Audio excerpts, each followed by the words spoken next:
সংস্কৃতি তো একটা শিল্প। আমরা কি শুধু উৎপাদন করার জন্য মানুষ তৈরি করব? মানুষ কি শুধু পণ্য উৎপাদন বাজারজাতকরণের জন্য শিক্ষা গ্রহণ করবে? তাহলে তো মানবিক বিপ্লব হবে না। আমি যে কথা দিয়ে আপনার সাথে শুরু করছিলাম, শিল্পের চাহিদা পূরণের জন্য দক্ষ শ্রমিক দরকার, দক্ষ ব্যবস্থাপক দরকার, দক্ষ সংগঠক দরকার।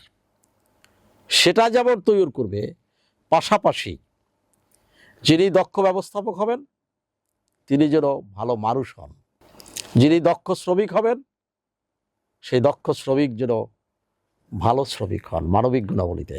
আমাদের জাতির আজকে যত সমস্যা, দক্ষ মানব সম্পদের চেয়েও বড় সমস্যা হচ্ছে দেশপ্রেমিক, সৎ, নির্ভীক, সাহসী, নিবেদিত প্রাণময় মানুষের সমস্যা কিন্তু বেশি।